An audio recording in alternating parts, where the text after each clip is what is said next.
Alright, what's going on, guys? It's Calico, and I'm here to talk about the one and only Frank Ocean, because I think I was probably wrong about his trajectory in the music industry. I know before I stated that I think that he's going to retire and that he's never going to drop, especially since he's working on so many things other than music, but I actually think since then, I actually have a pretty good case to say that since he is working on a movie, and with the recent things that have came out, I think that he is working on new music.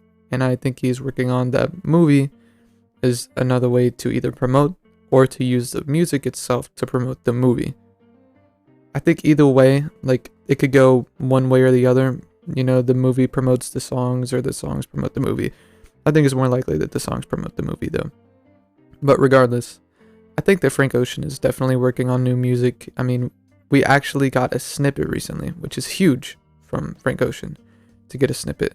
So we got it from Talbot, which is a UFC fighter who I actually really like. He's really cool. I love the UFC. Anyways, he's a cool guy, and he has this. They had this snippet from Frank Ocean in one of his videos, which I think is pretty crazy.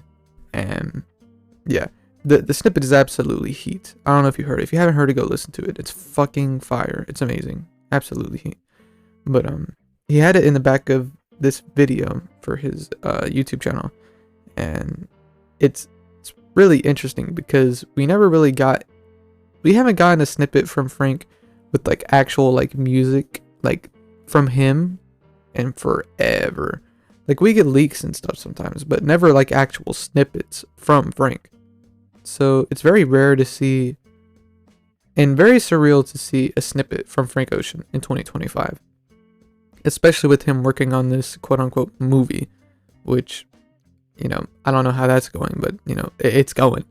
So I think it's very interesting that he's still promoting his music while making the movie, which is what leads me to believe now that I think that his trajectory is to make this movie with the music, to have them both as like a unit, like one singularity, have them to come out at the same time or something.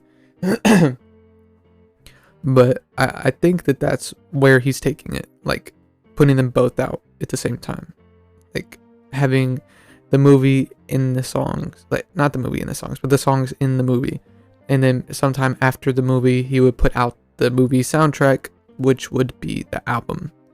I think that's what he's gonna do. If so, then I think it's very smart to, you know, try to branch out like that while also doing something that big, because I would explain why it's taking so long by the fact that he's making the movie and the songs. So hopefully that's the case. But I do also want to say that if he doesn't do this, if he doesn't drop an album with the movie, I really do think he's gonna retire. Like, if he doesn't do it, then I think there's like a really, really good chance that he just retires. Like, I can't see him doing all of this and not dropping anything with the movie. So if he doesn't do this, I think he's done. Like for real. Like, if he doesn't drop anything with the movie, he's pretty much retired. I don't expect him to drop anything, because that would be the best time to drop. That'd be, you know, that'd make the most sense. So if he doesn't do that, then I'm like fully convinced that he's retired and like he's not gonna make any more music.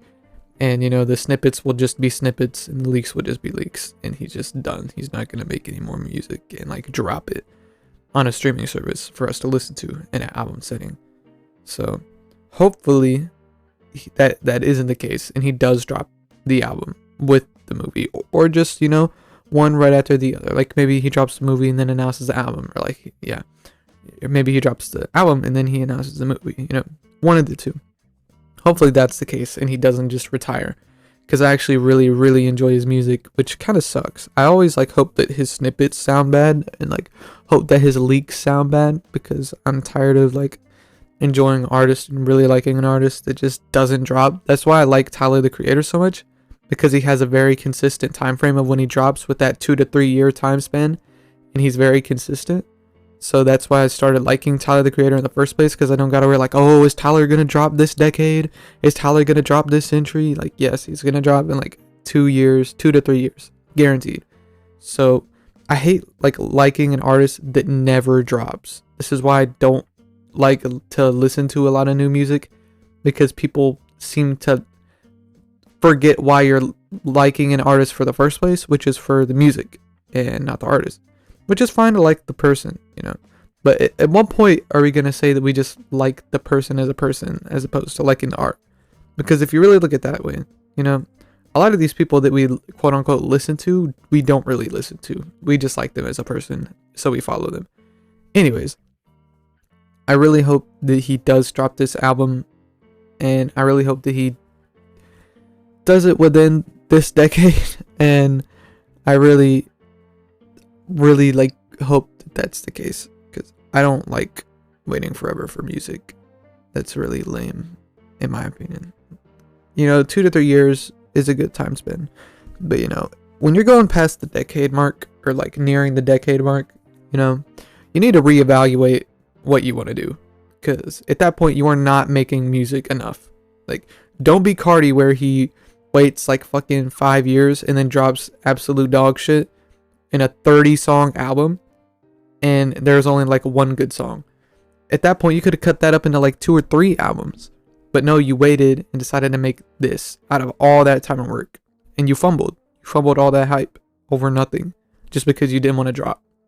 I feel like Frank's in this same like sort of space where he's just edging the fuck out of his fans, which I dislike. I don't like it. I hate it. I like knowing that something's coming, but I don't like being like given like fucking breadcrumbs of like, oh, this might happen in a different timeline if something possibly happened and something possibly happened and something possibly happened, and then it would be maybe possible for something here to happen, and then maybe this could actually happen. It's like, I don't like that shit. Like, I absolutely hate the way that people tease music nowadays, which is they don't. They either drop it and don't say anything, or they say that they're going to drop and then you don't hear from them for another 2 to 3 years, which is fucking annoying. I hate that shit. Just, you know, announce the album when it's ready, and then you could have a nice little album rollout instead of just fucking making everything weird. Like, I dislike how Kendrick dropped GNX without any fucking, you know, any like teasing or anything. And then I also hate how like Cardi announced his album 1,000 fucking times before he even dropped it. It's like, for some reason, these artists can't find a middle ground where they could actually, you know, in a good time frame, announce it and actually drop it, instead of just dropping it out of nowhere, or also just announcing and then never fucking dropping. I hate that shit. And Frank Ocean is on the latter, where he just announces. No, he doesn't announce. He just drops it usually. Like, I guess you could say they're little teasings, but not like anything official. Like, no official teasing, which sucks. Just give like a concrete, it's happening here. Give us a time to look forward to. It's just annoying. That's my opinion on Frank Ocean's situation right now. Hope you enjoyed listening to me rant about some artist that doesn't even really matter. And yeah, I hope you come back next time. Please like and subscribe. Peace.